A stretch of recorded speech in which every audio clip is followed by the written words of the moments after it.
जग में जितने जुल्म नहीं उतने सहने की ताकत है, दानों के भी शोर में रहकर सच कहने की आदत है। मैं सागर से भी कह रहा हूँ, तुम कितने कंकर फेंकोगे, चुन चुन कर आगे बढ़ूंगा मैं, मुझको कब तक रोकोगे। जनता के बीच में रह के जनता की सेवा करना है तो उनको राजनीति में भी आना चाहिए, और राजनीतिक व्यवस्था, क्योंकि सिस्टम के अंदर रह के ही सिस्टम को सुधारा जा सकता है, ऐसा मेरा मानना है। अभी हम दिल्ली में हैं और हमारे साथ ब्रज श्रीवास्तव हैं। हम इनसे बात करेंगे मनीष कश्यप को लेकर और राज जानना चाहेंगे कि जिस प्रकार से मनीष कश्यप अब बिहार आ चुके हैं, बिहार के बेऊर जेल में है, रिहाई होनी चाहिए कि नहीं होनी चाहिए और कब तक मनीष निकलेंगे, इस चीज़ पर हम राय जानेंगे। और साथ ही साथ मनीष कश्यप जिस प्रकार से एजुकेशन सिस्टम में काम करते थे और एजुकेशन को बढ़ावा देते थे, उस चीज़ को लेकर ब्रज श्रीवास्तव जो क्या कहते हैं, आइए हम जानते हैं और पूरा वीडियो जरूर देखिएगा। ब्रज श्रीवास्तव जी, आपका welcome. Thank you so much Sunil ji, और ख़ासकर आप सभी के दर्शक जो आप इस चैनल के माध्यम से देख रहे हैं, उन सभी का बहुत बहुत आभार, और बहुत अच्छा मुद्दा आपने उठाया है, इसके लिए आप सभी, आपकी पूरी टीम को बहुत बहुत से आभार। Thank you. ब्रज जी, हम जानना चाहेंगे, आप कई सालों से दिल्ली में रहते हैं, दिल्ली का एजुकेशन सिस्टम और बिहार का एजुकेशन सिस्टम में क्या फ़र्क है जिसको लेकर मनीष कश्यप हमेशा आवाज़ उठाते थे? देखिए, मनीष भाई ने जो शुरुआत किया, जिस दौर से उन्होंने शुरुआत की, पूरे एजुकेशन सिस्टम, चाहे सरकारी व्यवस्था को दुरुस्त करने की बात हो या सड़क नाले संबंधित चीज़ों की बात हो, इन सभी बातों में उनका एक अलग चीज़, अलग मुकाम उन्होंने एक यूथ में खड़ा किया और एक अलग सा क्रेज़ हुआ। इस चीज़ से अगर हम बात करें कंपेयर, तो हम नहीं कर सकते हैं, क्योंकि दिल्ली का एजुकेशन सिस्टम, दिल्ली के जो अलग अलग व्यवस्थाएँ हैं, वो बिहार की व्यवस्थाओं से काफ़ी भिन्न है। इस भिन्नता को अगर हम लोग पाटने की बात करें तो मनीष कश्यप ने एक बहुत अच्छी शुरुआत की थी, इस भिन्नता को हम लोग पाट दें। लेकिन राजनीतिक प्रतिद्वंदी और चीज़ों के, क्योंकि बिहार में एक चीज़ हमने अक्सर देखा है कि अगर आप कुछ अच्छा कर रहे हैं तो पीछे के से काफ़ी ज़्यादा बैकग्राउंड में ऐसी चीज़ें आ जाती है जिसके वजह से आप कुछ डाउन चले जाते हैं। यही कारण हुआ कि मनीष कश्यप भी राजनीति के शिकार हुए, और मुझे ऐसा लगता है कि उन्होंने जो कार्य किया वो भविष्य में उनको निरंतर जारी रखना चाहिए।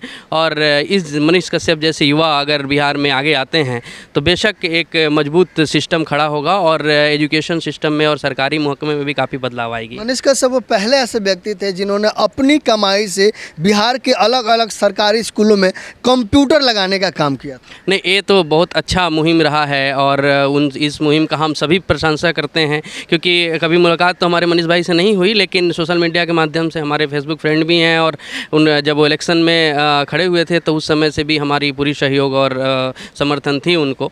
और बहुत अच्छे कार्य के माध्यम से उन्होंने जो अपने, कहते हैं ना कि अपने काम को करके, क्योंकि वो उनका रोजी रोटी नहीं था और कभी भी पत्रकारिता रोजी रोटी बनी नहीं, और अपने पैसे के माध्यम से जिन्होंने गरीब और दबे कुचले वर्ग के लोगों के लिए जो काम किया, सरकारी स्कूल में कंप्यूटर लगवाने का काम की, आपको अगर बात करें कॉपी पेन पेंसिल डोनेट करने की बात करी, या शिक्षा व्यवस्था में सुधार की बात की, हर स्कूल्स में जाए, क्योंकि आपके देखते हैं कि ग्रामीण इलाकों में कोई स्कूल में पूछने वाला तक नहीं है, चाहे मिड डे मील का भोजन की अगर हम बात कर लेते हैं, या वहाँ पे पोषाहार वितरण की बात कर लेते हैं, या अगर हम बात करते हैं कि बच्चों को नियमित तो स्कूल आ रहे हैं नहीं आ रहे, इस पर कोई सवाल करने वाला नहीं था।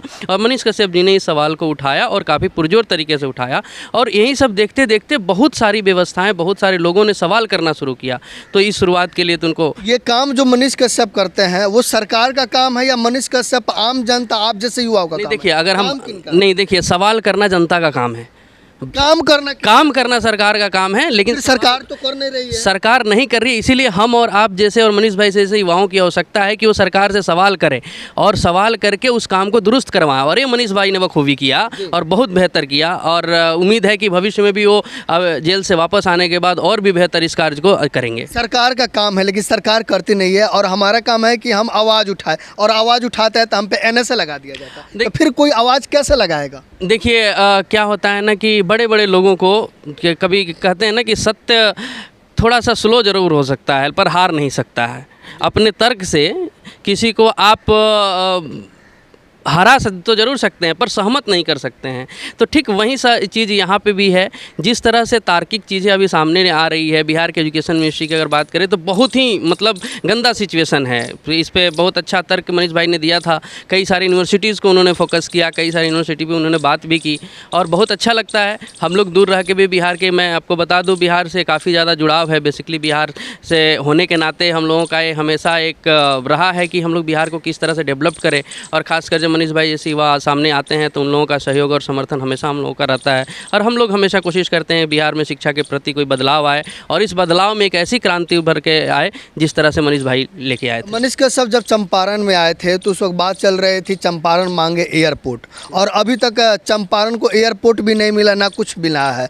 तो चंपारण में जिस प्रकार से आवाज़ उठाया था एयरपोर्ट के लिए, वो एयरपोर्ट चंपारण को मिलना चाहिए कि नहीं? 100% अगर हम देखें कि नेपाल से काफ़ी जुड़ा हुआ शहर है चंपारण, और चंपारण में एयरपोर्ट होना एक काफ़ी महत्वपूर्ण होगी भारत सरकार के उड्डयन मंत्रालय के लिए भी। और कोशिश ऐसी होनी चाहिए कि चंपारण, ऑलरेडी रक्सौल में एयरपोर्ट था इससे पहले, जैसे हम लोगों ने पहले सुना है कि वहाँ व्यवस्था थी, लेकिन वहाँ से कोई ऐसा अभी संचार की व्यवस्थाएं नहीं है। तो चंपारण में एयरपोर्ट होनी चाहिए, ये हमारी भी पूरी, मुझे याद है कि उस कैंपेन में हमारी टीम पूरी लगी हुई थी, हम लोगों ने भी चंपारण मांगे एयरपोर्ट का समर्थन किया था। और खासकर चंपारण मोतिहारी से संबंधित होने के नाते हम लोगों का एक रिस्पॉन्सिबिलिटी बनती है कि हम लोग वहाँ पे सहयोग करें और सरकार को इस पे जरूर, साथ ही बिहार सरकार को नहीं, भारत सरकार को भी इस पे पूरी तरह से सहयोग करनी चाहिए और इसके माध्यम से वहाँ पे चंपारण में एयरपोर्ट की व्यवस्था होनी चाहिए। जो रक्सौल का आपने बात किया था, उस एयरपोर्ट का यूज दूसरे विश्व युद्ध में हुआ था और वो एयरपोर्ट अभी क्षतिग्रस्त है। जी, इसका मूलभूत कारण ये है कि सरकार की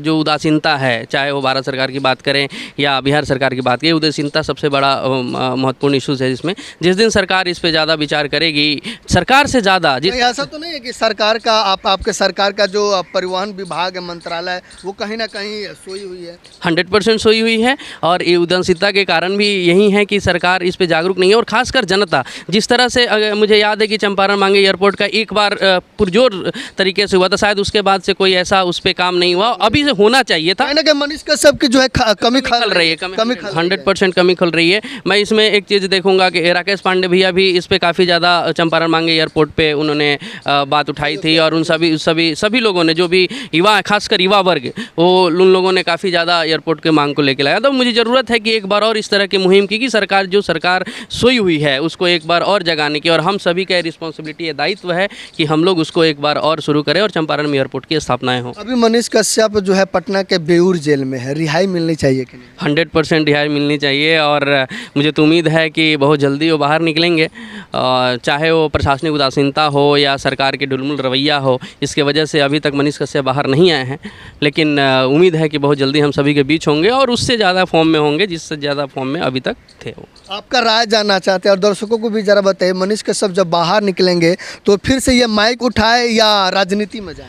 देखिए, जिस तरह से आवाज़ वो बुलंद कर रहे थे जनता के लिए, लोगों के लिए, तो माइक भी उठाना एक मतलब उनमें एक अलग जोश, अलग जुनून और अलग तरह से नए फॉर्म में कहते हैं ना, लेके आएगा। लेकिन अगर जनता के बीच में रह के जनता की सेवा करना है तो उनको राजनीति में भी आना चाहिए और राजनीतिक व्यवस्था, क्योंकि सिस्टम के अंदर रह के ही सिस्टम को सुधारा जा सकता है, ऐसा मेरा मानना है।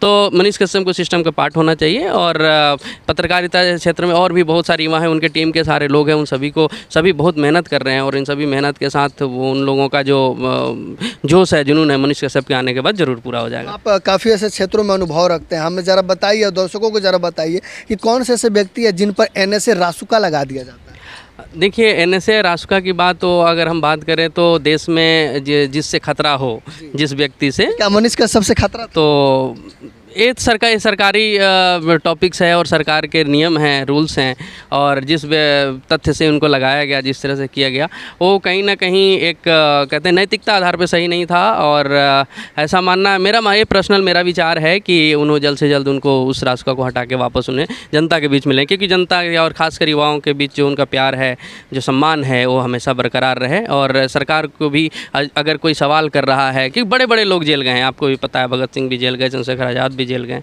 सुभाष चंद्र बोस भी जेल गए, सारे लोग जेल गए, बड़े बड़े लोग जेल गए। तो जेल जाना और चीज़ों को व्यवस्थित करना दोनों अलग अलग चीज़ है, और मुझे उम्मीद है कि अगर इतने सारे चीज़ होने के बाद भी अगर वापस आते हैं तो उससे कई ज़्यादा जोश और जुनून से जनता के लिए वो काम करेंगे। मनीष कश्यप को बहुत चाहने वाले दर्शक देख रहे हैं, क्या संदेश देना चाहिए? मनीष कश्यप के दर्शकों से यही मेरा अनुरोध है कि जो पेशेंस आप लोगों ने अब तक दिखाया है, उस पेशेंस को बरकरार रखें।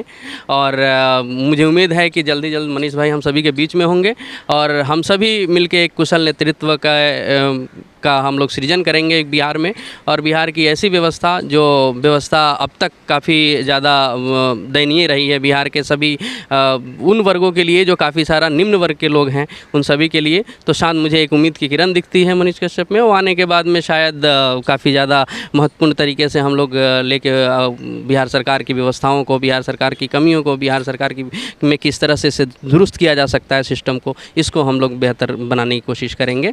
और साथ में दर्शक से यही उम्मीद है कि मनीष कश्यप के साथ प्यार और सम्मान बनाए रखें। एक दिन वो कहते हैं ना कि वापस ज़रूर आएगा। और इन सभी याद में हमें एक कोट याद आया है कि अमिताभ बच्चन जी का एक कोट था, उन्हीं के माध्यम से मैंने सुना था, जग में जितने जुल्म नहीं उतने सहने की ताकत है, दानों के भी शोर में रहकर सच कहने की आदत है, मैं सागर से भी गहरा हूँ, तुम कितने कंकड़ फेंकोगे, चुन चुन कर आगे बढ़ूंगा मैं, मुझको कब तक रोकोगे। चलिए, समय देने के लिए आपका बहुत थैंक यू सो मच। तो अभी देख रहे थे हमारे साथ ब्रज श्रीवास्तव जी है। फिलहाल मैं दिल्ली में हूँ और यहाँ से आपको बताना चाहेंगे कि मनीष कश्यप को जल्द बाहर आना चाहिए, क्योंकि एजुकेशन सिस्टम को लेकर भी सवाल पूछना है। भागलपुर में पुल गिरा था, उस पर सवाल पूछना है, और साथ ही साथ चंपारण मांगे एयरपोर्ट मुहिम को आगे भी बढ़ाना है, क्योंकि बिहार के चंपारण में एयरपोर्ट की काफ़ी ज़रूरी है, महत्वपूर्ण ज़रूरत है एयरपोर्ट ट्रांसपोर्टेशन की। क्योंकि जब अगर चंपारण में एयरपोर्ट बन जाएगा तो भारत के किसी भी कोना में जाने आने की जो सुविधा वो जल्दी बढ़ेगी, विकास भी होगा, और साथ ही साथ बिहार का एजुकेशन ठीक करना काफ़ी ज़रूरी है। इसके लिए मनीष कश्यप को बाहर आना पड़ेगा। कमेंट करके ज़रूर बताइए आपका क्या राय है। जय हिंद।